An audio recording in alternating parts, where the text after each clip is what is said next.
오늘도 우리 하나님께서 함께 해주시는 하나님이 기뻐하시는 예배가 되는 줄 믿습니다. 우리 하나님 앞에 나와서 진리 가운데 바로 서게 되고 하나님과 함께 기뻐하는 것만큼 좋은 자리는 없는 것 같습니다. 오늘도 그럼 예배 자리가 될 줄 믿습니다. 세상에 사는 삶을 이렇게 보면은 어쩔 때는 뉴스를 안 보는 게 참 여러모로 좋겠다 하는 생각이 들 때도 참 많이 있습니다. 떠나온 조국에서 늘 있는 이야기지만 사람의 욕심이 얼마나 과해지면은 다른 사람들을 힘들고 아프게 하는가 하는 것 참 많이 볼 수 있는 것 같습니다. 지방대학을 졸업하고 취직이 잘 안 되니까 서울 올라서 사는 한 자매가 부모님도 떠나왔고 살 길이 없으니까 아마 급하게 사채를 얻을 수밖에 없는 사정이 됐던 것 같습니다. 사채를 얻는데 보니까 200만 원 빌리는데 이자가 1년에 120%라 그러니까 그런 이자도 다 있구나 저는 그런 생각이 드는데, 기사 내용인즉 시작은 그렇게 가볍게 했는데 실제로 취직이 안 되고 하니까 이 아가씨가 이제 돈을 이제 물어줄 수가 없으니까 이자도 못 내게 되고, 그래서 이제 고리대금업자한테 아마 사정을 했던 것 같습니다. 그러니까 이자 못 내면 걱정하지 마라, 필요한 만큼 빌려줄게.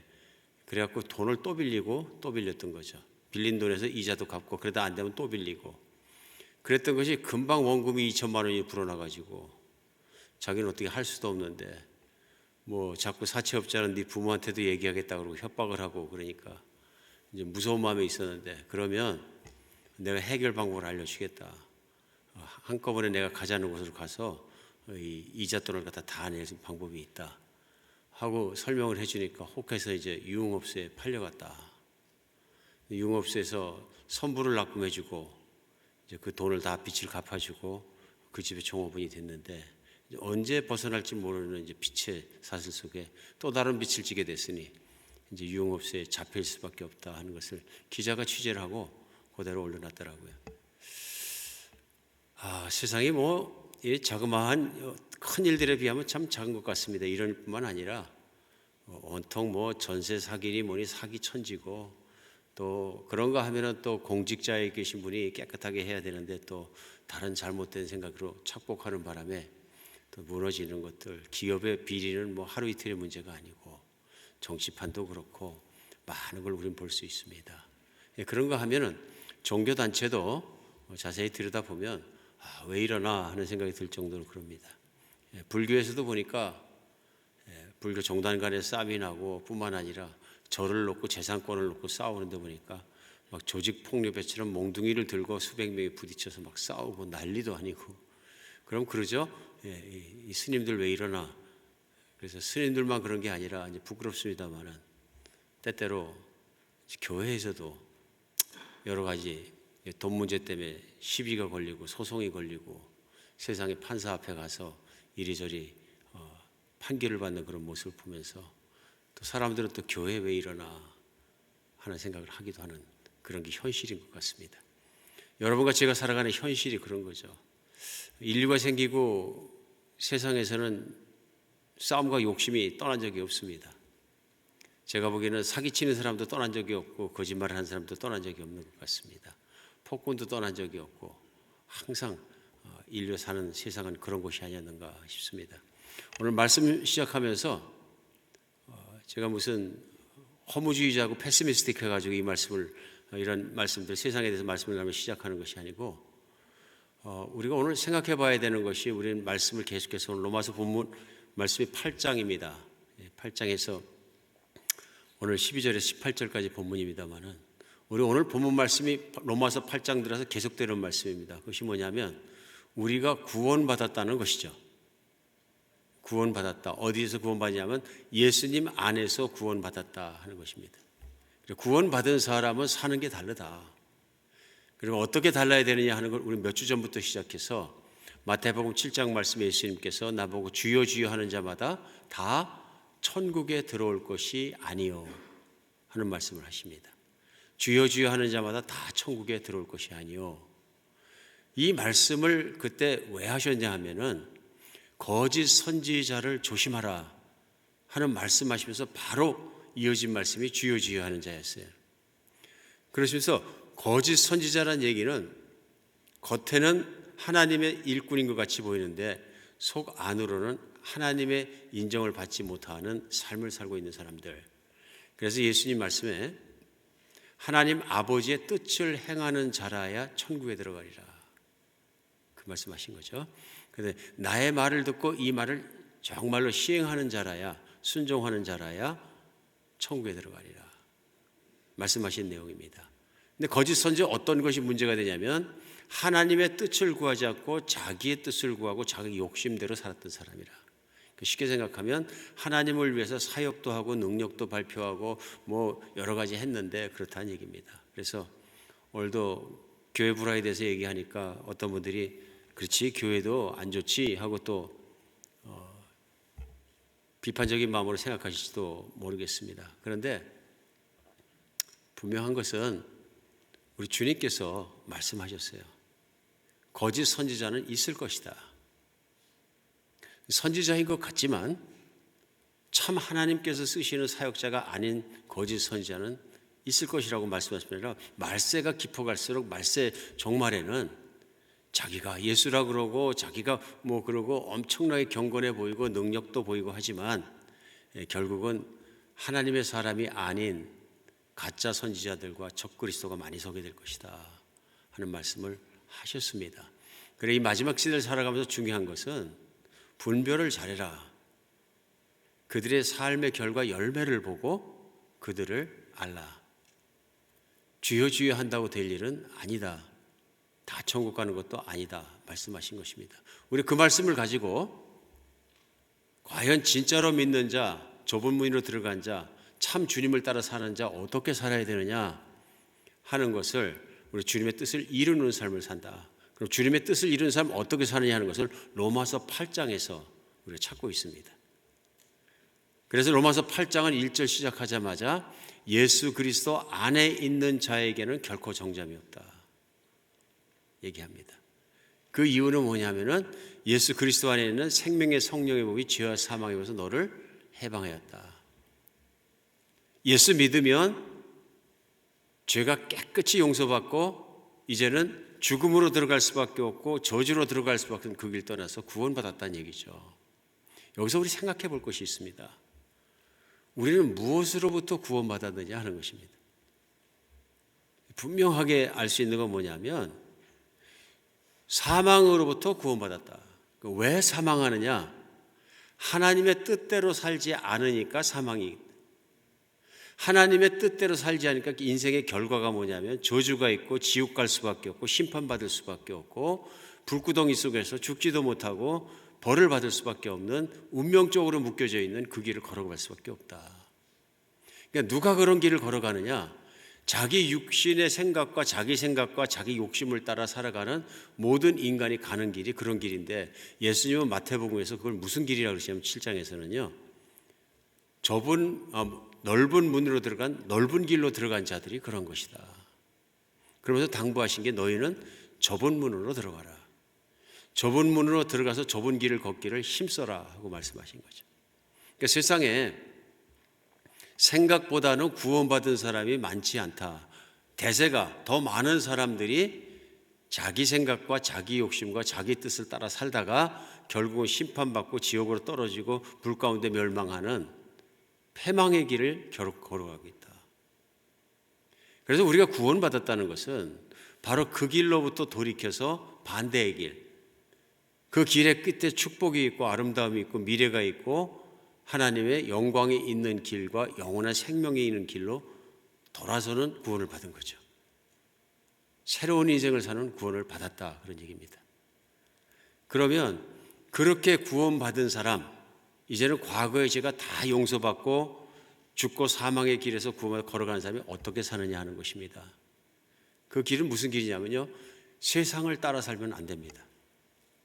오늘 말씀 시작하면서 세상이 사는 대표적인 악한 모습들에서 나눴습니다만 세상은 예를 들면 그런 사람들만 그런 것이 아니라 세상에 사는 바른 길을 가지고 있는 모든 사람들은 자기 뜻을 따라 살아가는데 그 자기 뜻을 살아가는 게 결국 뭐냐면 자기 안에 있는 욕심, 음란함, 명예욕 이런 것들을 따라 살면서 결국은 죽는 길로 가더라 이런 얘기입니다.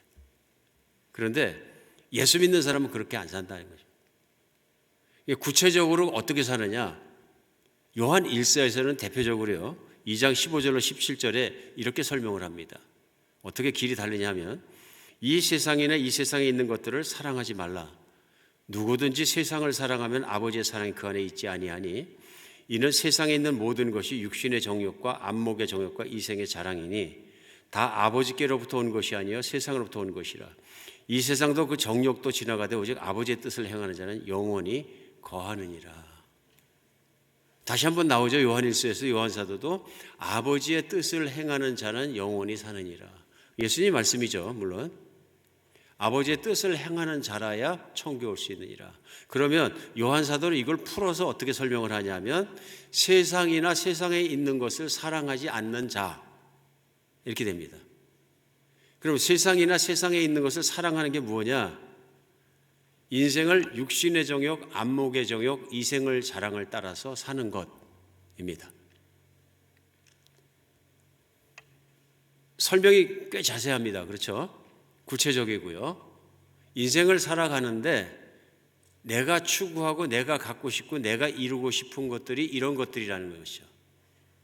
육신의 정욕을 추구해서 그것을 이루는 것이고, 내가 안목의 정욕을 따라서 내 눈에 보기 좋은 것, 내가 목표 세울 만한 것을 세우면서 살아가는 것. 이생의 자랑은 뭐냐 하면은 우리가 아는 것처럼 뭐 명예욕, 지위에 대한 것들 이런 것들이겠죠. 그러니까 이런 것들을 추구하고 거기에 인생의 목표를 맞추고 그것을 이루는 것을 기뻐하며 거기에 성공이라는 목표를 두어서 살아가는 사람. 이것 아니겠습니까? 근데 우리가 생각해 보면은 다 그렇게 살지 뭐. 내가 보니까 그리스도인들도 그렇게 살던데. 그럴 수 있습니다. 그렇지 않습니까? 다 그렇게 살지 뭐 그렇게 안 사는 사람이 어디 있어.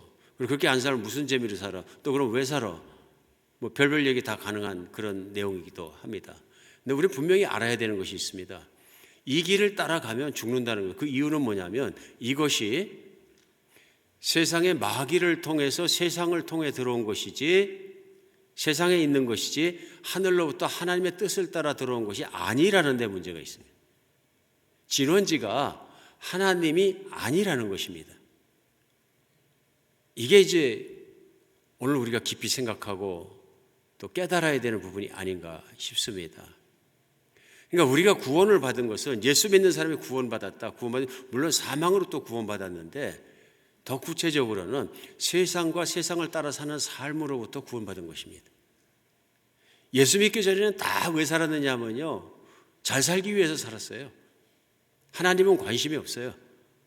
하나님의 뜻도 관심이 없고 말씀도 관심이 없고 더더군다나 그렇기 때문에 거룩해지는 것, 착해지는 것, 이웃을 열심히 돌아야 되는 것, 뭐 그랬고 모든 하나님의 영광을 이루는 삶을 사는 이런 거 관심이 없어요. 오직 한 가지입니다. 내가 행복해지는 것. 내가 부자가 되는 것, 내가 출세하는 것, 내가 지위에 올라가는 것, 내가 정말 이 세상에서 사람들이 부러워하는 자가 되는 것, 이것이죠. 그래서 성공을 위해서 우리 미친 듯이 경쟁도 하고 싸우기도 하고 다투기도 하고 노력도 하고 살아가면서 성공하기도 하고 실패하기도 하고 그게 인생 드라마 아니겠습니까? 보편적인 드라마죠. 근데 예수님께서 이게 넓은 길이라 그러시는 거예요. 이 길 따라가면 죽는다. 오늘 말씀은 뭐냐면 이 세상이나 세상에 있는 것을 사랑하지 마라. 사랑한다는 얘기는 좋아서 하는 거죠. 내가 좋아서 하는 것들이 무엇이냐. 오늘 이 말씀 속에서 우리가 생각해 볼 것이 있습니다. 교회에서도 성공하는 거 참 좋아하던데요. 물론 종종 그런 말씀이나 그런 경우도 저도 듣습니다. 근데 성경에서 성공이라는 단어를 쓰지 않습니다. 여러분 그렇지 않아요? 이렇게 인생을 살면 성공합니다. 성공이란 단어 대신에 다른 단어를 씁니다. 그 단어가 뭐냐면 승리라는 단어입니다. 승리는 얼마든지 찾아볼 수 있지만 우리가 성경을 읽으면서 이 인생은 성공하는 인생이다는 없습니다. 우리가 일반적으로 성공하고 얘기할 때는 세속적인 인생의 목표나 뜻이나 이루고 싶은 것이나 뭐 그런 것들을 많이 얘기하거든요. 그래서 성경 안에서는 그것을 추구하는 것이 아니라 그래서 무엇을 추구하냐면 하나님의 영광을 추구하는데, 일에 성공해서 추구하는 것보다는 하나님의 뜻을 따라 살아가는 것이 바로 영광을 추구하는 것입니다. 그러니까 예수님께서 요한복음 16장 33절에 보면요, 이것을 너희에게 이르면 너희로 내 안에서 평안을 누리게 하려 함이라. 세상에서는 너희가 환난을 당하나 담대하라. 내가 세상을 이기었노라. 그러시거든요. 예수님은 세상에서 성공하셨습니다. 이런 단어 표현을 쓰지 않습니다. 성경은 예수님이 세상을 이기었다 이렇게 말씀 표현합니다. 예수님도 그렇게 표현하시죠. 내가 세상을 이겼기 때문에 너희는 내 안에서 평안하라. 세상에서 트러블이 있어도 평안할 수 있는 건 내가 세상을 이겼다 그러시는 거예요. 그리고 요한일서 5장 5절에서도 이렇게 표현해요. 예수께서 하나님의 아들이심을 믿는 자가 아니면 세상을 이기는 자가 누구냐. 그러니까 요한일서의 표현은 이거예요. 아까 요한일서 2장 말씀에서 우리가 육신의 자랑과 안목의 자랑, 이생의 자랑을 따라가면 안 된다는 말씀과 함께 얘기한 것이 뭐냐면 세상을 이기는 자가 되는 뜻이거든요.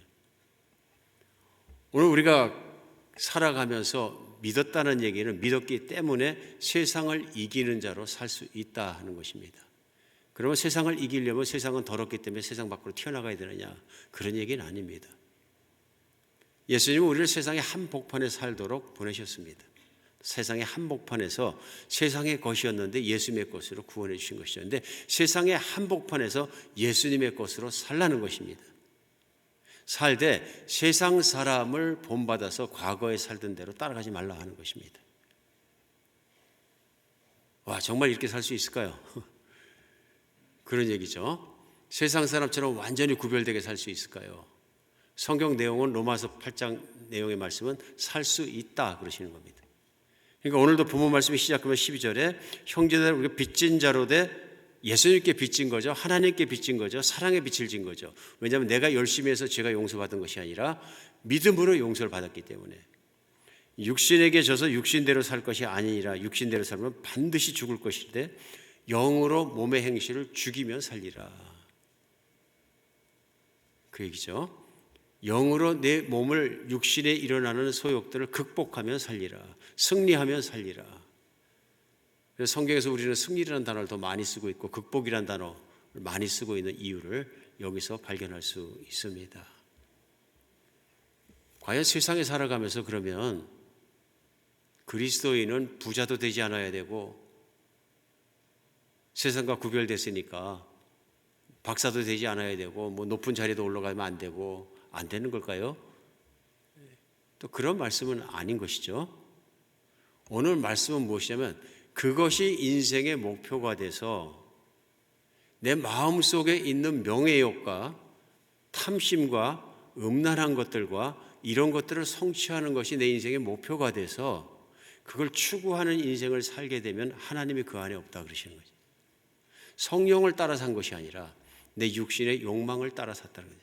내가 그리스도이지만 나는 부자가 되는 게 내 인생의 목표야.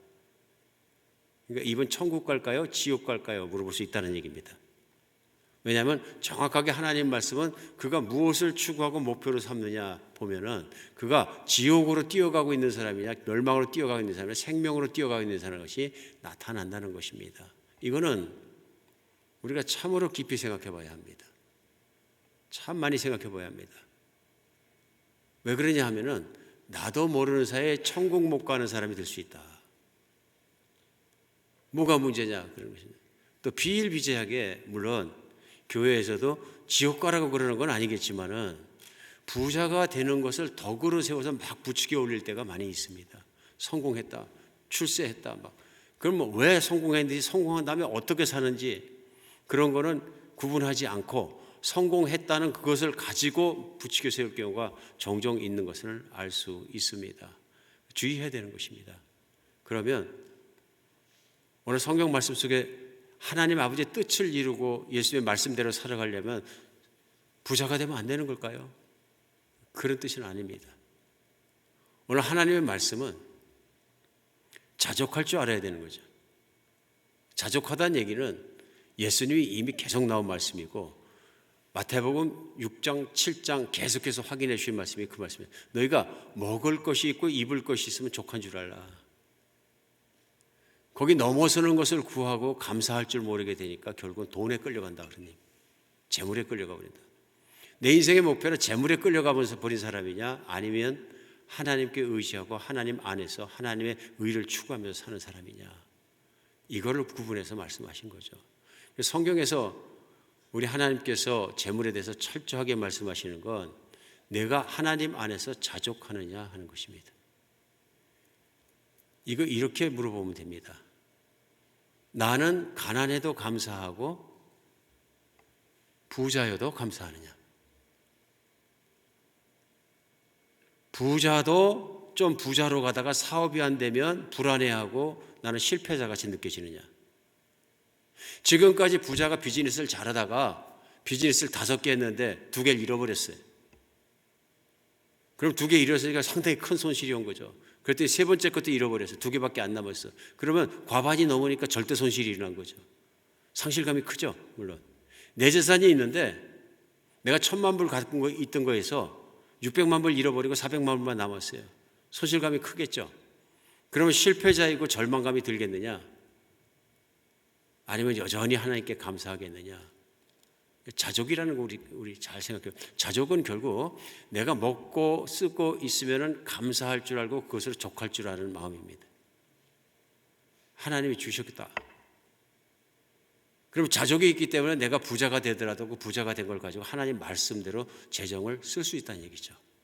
이웃을 사랑하면 이웃도 돕고, 세계에는 지금도 절대 빈곤 속에서 하루에 한 끼밖에 못 먹고 사는 사람이 엄청나게 많아요. 수억의 사람이에요. 어마어마한 고통을 당하고 있거든요. 내가 나누어 쓸지도 알고 착한 삶을 살 줄 알고 하나님과 같은 성품을 닮아 살 수 있고 베풀며 살 수 있는, 내가 하나님의 영광과 덕을 이루고 그 뜻을 이루는 삶을 살 수 있는 내 마음속에 재정을 다루는 믿음이 있느냐 하는 것입니다.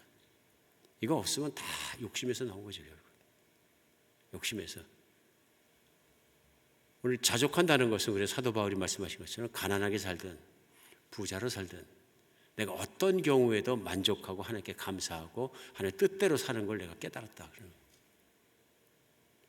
오늘 하나님의 뜻을 따라 사는 사람은 부자가 되면 된다 안 된다 하는 그런 논쟁을 하라고 이렇게 말씀을 나누는 것이 아니라, 우리 세상을 닮아가면 안 된다.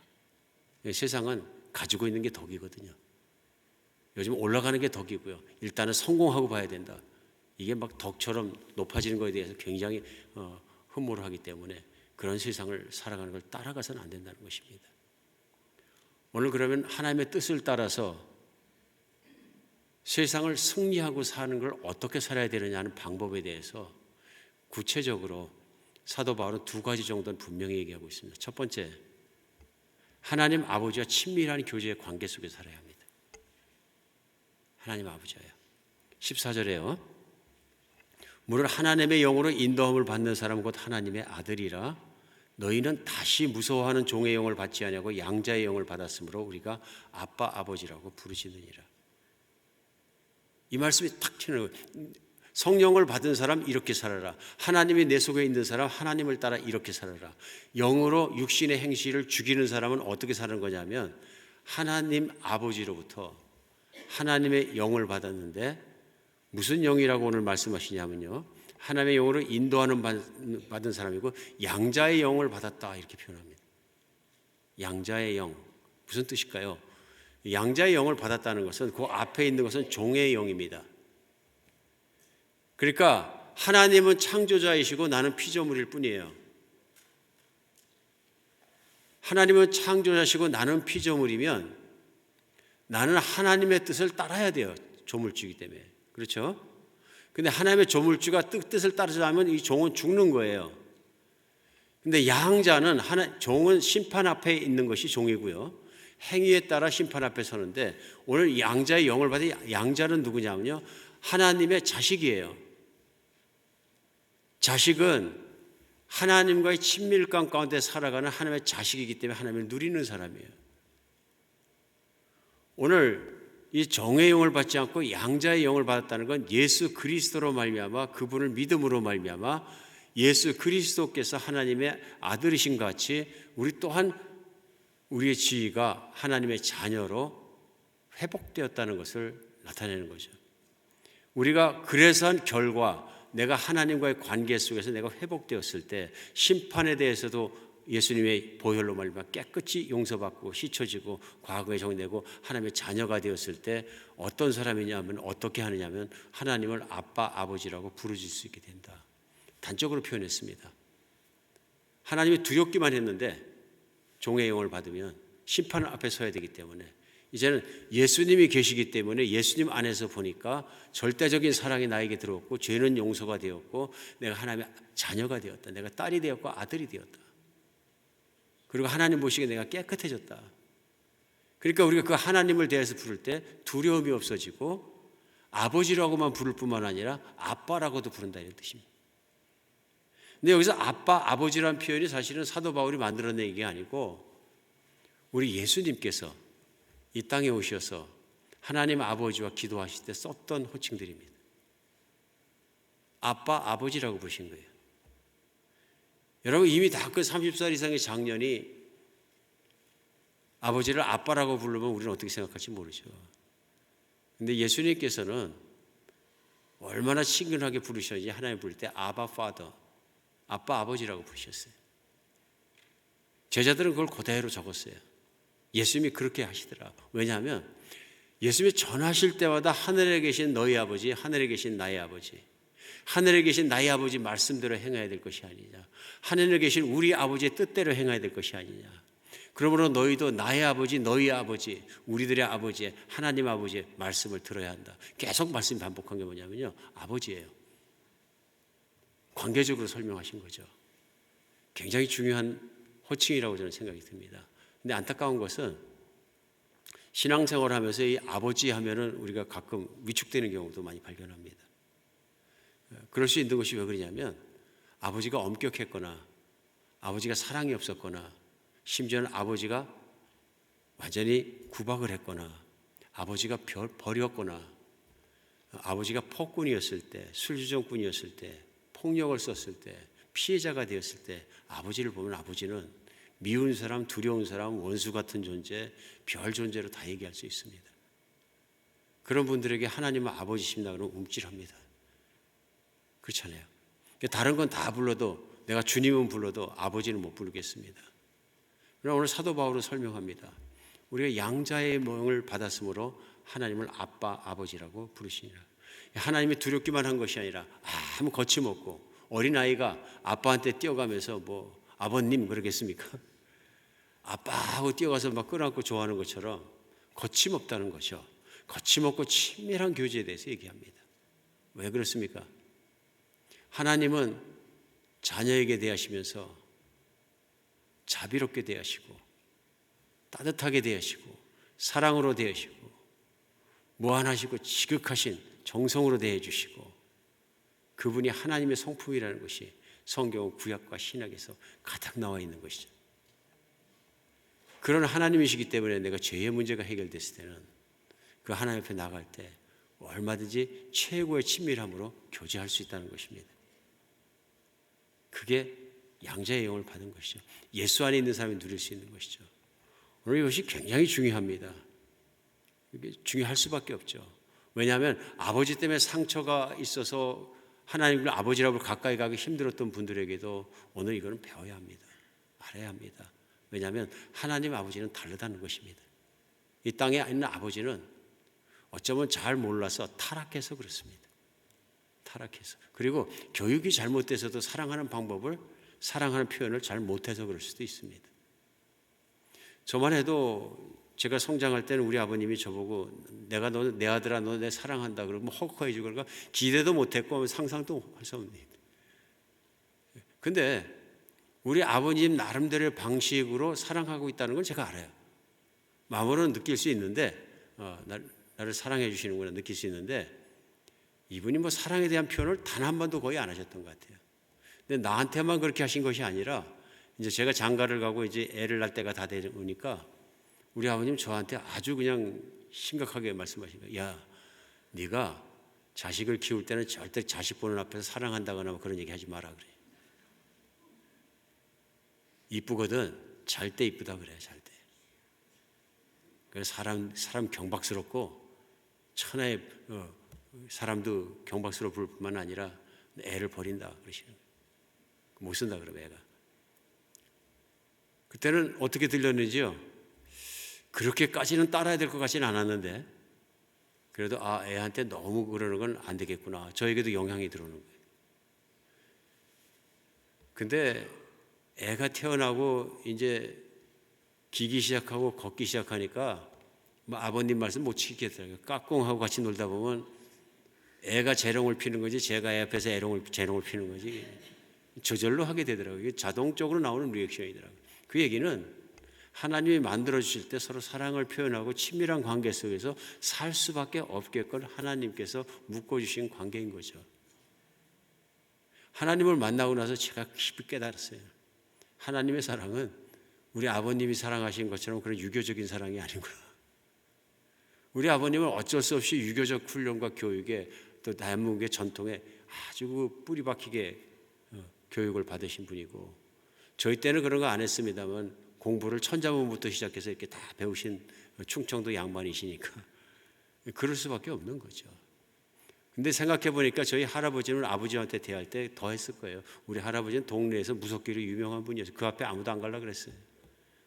얼마나 엄격하신지 눈에서 불이 뚝뚝 떨어지신다 그랬는데 가끔 보면 그 세대 분들이 이제 계시는데 자녀들 대할 때 막 눈에 잡아 넣으려고 그러시는 분들이 있어요. 뭐 잘못한 것도 별로 없는데 막 눈에서 불이 나.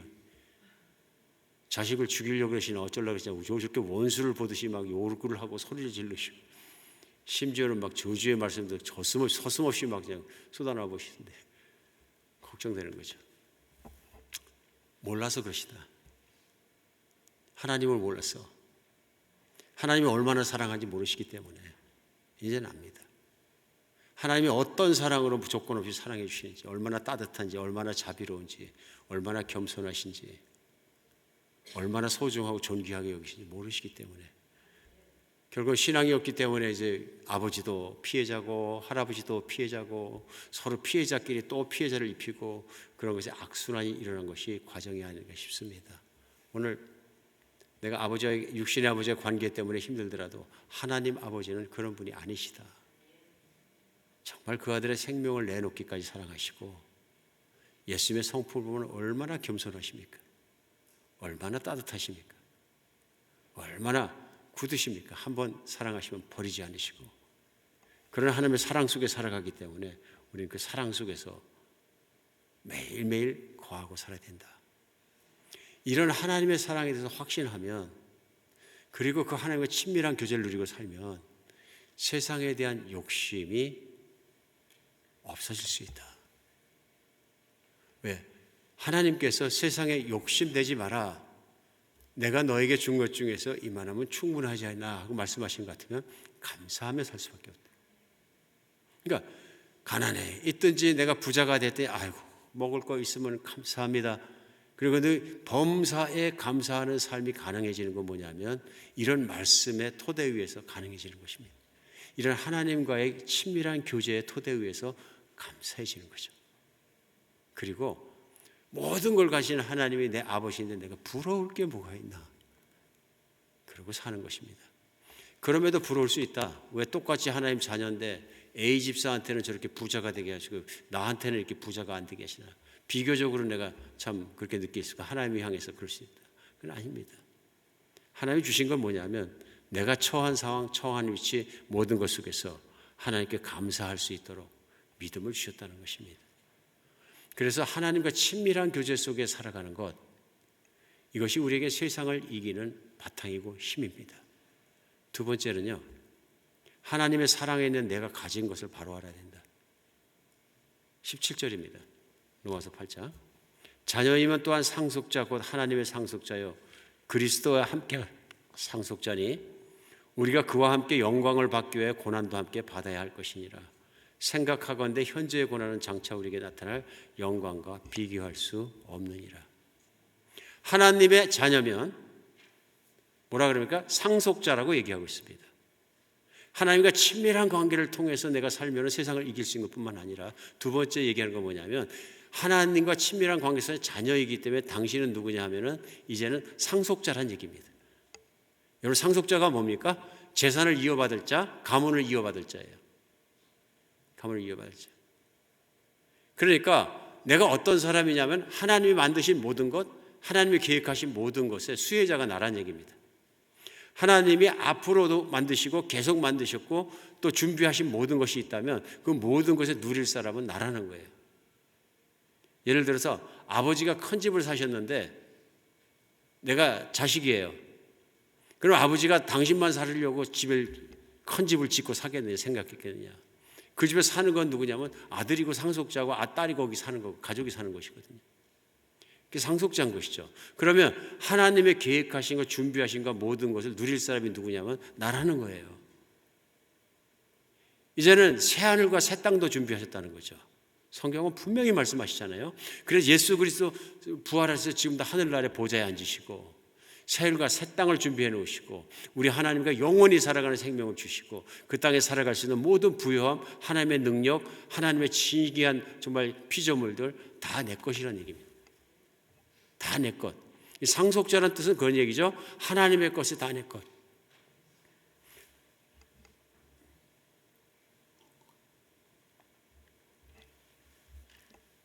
오늘 그렇기 때문에 걱정할 것이 없다는 것입니다. 세상에서 잘못된 아버지 사랑도 자기 자식은 이뻐해요. 몇 해 전에 한국의 대기업의 회장이란 분이 법에 걸려가지고 구설수에 올렸어요. 그게 왜 올랐냐면은 자기 아들이 어디 술 먹으러 갔다가 많이 맞았나 봐요. 그러니까 돈을 주고 폭력배들을 데리고 가갖고 아들 보는 앞에서 엄청나게 때렸대요. 때린 폭력배들을 잡아가지고. 그걸 보면서 한국 신문에서 열안했어요. 뭐 기업의 그룹에서 회장쯤 되는 사람이 어떻게 조직폭력배 두목같이 행동을 하느냐, 뭐 말이 많았는데 제가 그때 그 기사를 읽으면서 그런 생각했어요. 야, 이런 분도 자식 사랑을 하는구나. 그분 나름대로 자식 사랑의 표현인 거죠. 예, 돈이 있고 힘이 있고 파워 있는 아버지를 두니까 어디 가서 맞고 오니까 분풀이를 아버지가 대신하는구나. 다 해주는구나. 그냥 분풀이까지 그냥. 아버지가 오명을 쓰는 한이 있더라도 그냥 이런 건 내가 못 참는다. 그래가지고서 그냥 아들 때문에 해버리는구나. 뭐 좋은 비유는 아닙니다. 세상에서 생각이 없는 분들까지, 생각이 좀 부족한 분들까지 그런 자식 사랑을 생각하는데 하나님이 가지고 계신 거 다 내 거라는데 안심해야 되지 않겠습니까? 충분해야 되지 않겠습니까? 근데 여기 주의해, 우리가 묵상해야 될 말씀이 있습니다. 17절에 그리스도와 함께한 상속자니 우리가 그와 함께 영광을 받기 위해 고난도 함께 받아야 될 것이라. 하나님의 상속자 그리고 하나님의 영광, 하나님의 능력에 맞붙어 있는 동일한 문장 속의 말씀이 뭐냐면 그러므로 고난도 함께 받아라 그러시는 거예요.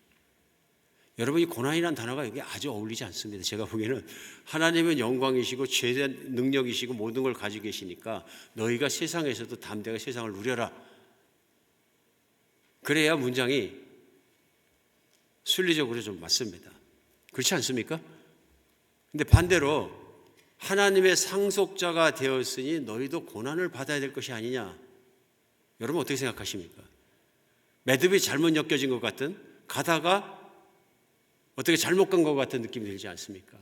근데 거기다 뭐라고 쓰냐면 예수 그리스도께서 고난을 당하신 것처럼 어디서요? 세상에서 너희도 고난을 좀 당해야 될 것 아니겠느냐 이렇게 말씀하시는 거예요. 왜 여기에다가 고난이라는 단어를 확 끌고 나왔을까요? 이거 사실은 말씀 전하기 어려운 부분입니다. 교회에서 말씀 전하면서 예수 믿으면 고난 받으셔야 돼요. 말하기 어려운 부분. 예수 믿으면 부자도 되고 다 되고 뭐 사례도 얘기하고 이러면 막 힘이 나는데 뭐 좋은 학교도 들어가고 막 힘이 나는데 예수 믿으니까 성경에 보니까 예수님이 고난 받은 것처럼 고난도 받아야 된대요. 그런데 우리는 하나님의 상속자. 이게 어떻게 일치되는 문장이고 말이냐. 그 다음에 18절에 나오는 설명하는 거죠. 생각하건대 더 생각해보라는 얘기죠. 현재의 고난은 장차 우리에게 나타날 영광에 비교할 수 없다. 예수님이 바닥까지 낮아지는 고난, 죄인이 되시고 채찍을 맞으시고 사람들의 비난을 받고 비참해지시고 침뱉음 당하시고 십자가에 못 박히시기까지의 고난은 이루 말할 수 없는 고난인데, 하나님께서 그 후에 일어난 일, 3일 만에 부활시키시고 승천시키시고 보좌에 앉히시고 모든 걸 다스리도록 왕이 되게 앉히신 그 사건은 영광 중에 영광이라. 그래, 우리가 예수님의 영광을 바라보고 능력을 바라보고 미래를 바라보고 새하늘과 새 땅을 바라볼 때는 세상에서 삶 속에는 고난이 있을지라도 충분히 참고 견딜 수 있지 않느냐, 이런 뜻입니다. 여기 뭘 전제적으로 깔려 있는 게 있습니다. 세상을 추구하면 이런 말이 필요 없습니다. 세상에서 세상이 원하는 대로 살지 않고 세상 사람들이 추구하는 대로 살지 않고 하나님의 거룩하심과 하나님의 영광과 하나님 말씀만을 지키고 살려고 추구하는 하나님의 자녀에게는 세상에서 고난이 올 수 있다는 거죠. 이런 얘기입니다. 직장생활 하면서 보통 사람들은 직장생활 열심히 하면 돼. 열심히 하는 게 뭡니까? 윗사람 말 잘 따르고 또 뭐 하라는 거 하고 잘 순종하고 살아가는 것입니다. 그래, 필요하면은 직장생활 하면서 출세하려면 어떻게까지 해야 돼요? 잘 보여야 되니까 고가평가 받아야 또 승진하죠. 대리는 과장되고 과장은 부장되고 부장은 이사되고 또 승진할 건 아닙니까? 그러면 윗사람이 얼마나 중요합니까? 상사가 잘 보이려고 그럴 거 아니에요. 그럼 많은 사람들이 있는데 다 같이 진급하는 것도 아니고 숫자에서 올라갈수록 잘리게 되어 있는데, 그러니까 퇴사당하고 잘리는 사람은 잘리고 올라가는 사람은 올라가고 그런 사회적인 구조와 체계 속에서 살아갈 때는 그래서 잘 보여야 되는 게 당연한 얘기죠. 잘 보이기 위해서 굉장히 노력하지 않습니까? 노력하죠. 그런데 잘 보이지 못하는 경우가 그리스도인들에 생긴다는 거예요. 직장 상사가 회식 좋아하고 술 좋아하는 분이 있는데 가서 술 먹으려고 그러니까 저는 술 못 먹습니다. 왜 먹냐니까 저 교회다입니다. 근데 이거 상사분하고 잘하기 위해서는 내가 술을 먹어야 될 것 같은데 갈등 생기는 거죠. 내가 술 먹고 흥청망청해도 괜찮은가? 술 취하지 말라 그러셨는데 우리 부장님, 우리 이사님 내가 섬기고 술 먹다 보면은 막 그냥 폭탄주도 먹이고 그러면 내가 떨어질 때까지 먹을 것 같은데, 본인도 그렇게 취하겠지만 취하는 걸 기분 좋게 생각하고 또 그런 사람들 좋아하는데 먹어야 되나 말아야 되나 얼마나 갈등 생기겠어요. 저는 끝까지 안 먹고 앉아있고 끝까지 그러다가 이제 재미없으니까 넌 다음부터 회식 자리 나오지 말라. 그럼 내 윗사람의 관심에서 벗어나가는 거죠. 이제 그럴 수 있죠. 윗사람의 이너서클에서 빠져나갈 수도 있는 거죠. 손해보는 거죠. 거기다가 엔티 크라이스트 비슷하게 안티 기독교도 또 많습니다. 한국에는. 근데 자기의 상사나 자기의 사장이나 자기의 결정권자가 기독교인을 싫어해. 아주 철저하게 싫은 사람이 종종 만날 수 있습니다. 그럼 내가 기독교인에게 밝혀지고 열심히 하는 것만큼, 기독교인에서 열심히 살아가는 것만큼 나는 미움 덩어리가 될 수도 있습니다. 고난받는 거예요. 진급 못하는 거예요. 쫓겨날지도 모릅니다. 실제로 제가 간증하는 얘기들 몇 번 들었어요. 서울에서 일하다가 쫓겨나가지고 저 부산의 지방에 가서 지방 출장소에 어디 구석으로다가 밀려났다. 이사도 가야 되고 진급도 못하고 자기가 기독교인이라는 이유 때문에 그렇게 된 것 같습니다. 교회에서 이제 회사에서 교우회하고 열심히 섬기고 좀 성경 공부 좀 하고 그랬더니 그렇게 밀어낸 것 같습니다. 핍박받는 거죠. 열심히 섬기려고 하고 주님의 길을 따라서 살려고 하면은 살아가는 길 속에서 핍박받고 고난받을 수 있다. 하나님의 말씀을 따라 그 뜻을 따라 살아가는 것을, 그런 삶을 살아가는 거룩한 삶을 걸어가는 것을 세상 사람들이 다 좋아하지 않는다. 핍박과 고난이 올 수 있다. 그 말씀이죠.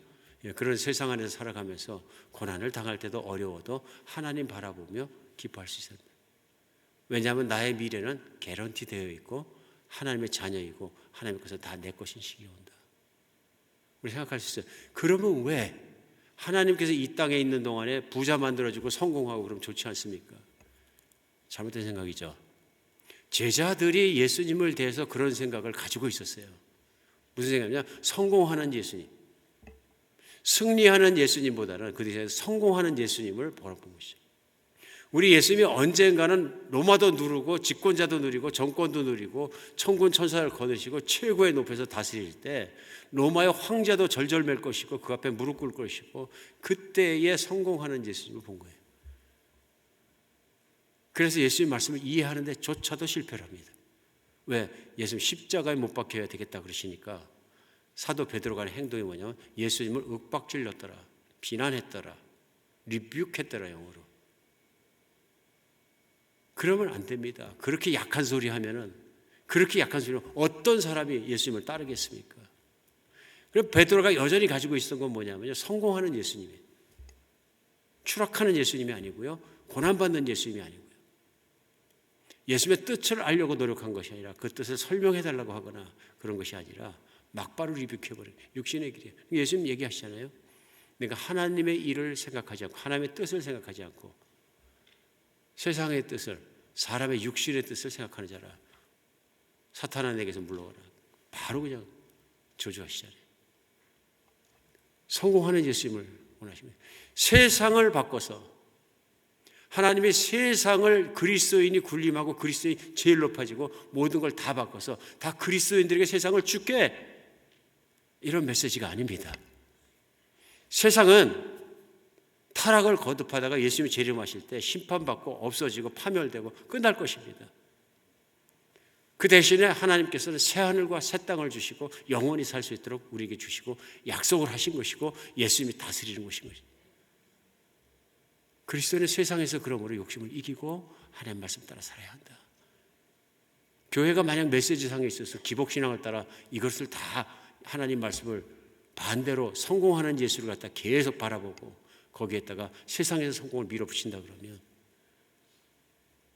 하나님의 뜻은 이루어지지 않는다고 저는 믿습니다. 세상에서 실패하고 실패자로 살거나 가난한 자로 사는 그런 메시지를 오늘 전하기 원하는 것이 아니라 세상을 이기고 하나님 말씀이 이루어지는 삶을 사는 것, 세상에서 자족하며 사는 것이 얼마나 중요한 것이냐는 걸 나누기 원합니다. 내가 상속자이기 때문에 살 수 있는 삶입니다. 그렇기 때문에 내가 어떤 상황 속에서도 감사할 수 있습니다. 그렇잖아요? 내가 만약 가진 것이 좀 부족하기 때문에 다른 사람에 비해서 부족한 게 있기 때문에 저 사람 저렇게 좋은 차 타고 다니는데 나는 맨날 이거 20년 이상 된 차를 타고 털털털 다니다 고장도 나고, 그러니까 내 인생이 이렇게 맞는가, 하나님이 나를 사랑하지 않는가, 그런 뜻이 아닙니다. 어떤 상황 속에서도 내가 하나님께 감사할 수 있는 상속자가 되어야 상속자 의식으로 살아야 합니다. 오늘 하나님께서 주신 그 뜻 가운데서 우리 영이 깨어나고 정말 하나님 뜻대로 살려면 영으로 육신의 행실을 죽이라는 말씀이 내 믿음으로 걸어가면 세속적인 욕망들이 죽는구나. 분명히 깨닫고 우리 하나님의 친밀한 교제와 또 하나님이 내게 주신 것, 이미 누리게 하신 것, 내가 관계를 속에서 바라보면서 세상을 이기는 여러분과 제가 되었으면 좋겠습니다. 그렇지 않으면 어떻게 항상 기쁘겠어요? 어떻게 항상 감사하겠어요? 어떻게 항상 찬송하겠습니까? 그러나 우리는 할 수 있습니다. 기도하겠습니다. 하나님,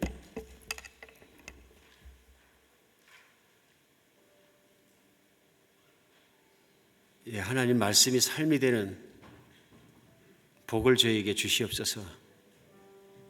하나님 말씀대로 사라지고 하나님 말씀을 따라 사는 것이 우리가 세상을 이기고 가장 큰 복의 길인 줄 믿습니다. 오늘도 주님의 말씀 속에서 우리가 깨닫게 해주신, 내가 주님 안에 어떤 사람이 되었으며 어떻게 상속받았으며 어떻게 살아야 되는 것이 정말 우리의 삶이 되게 하여 주시옵소서. 세상에 연연하지 않게 하여 주시옵소서.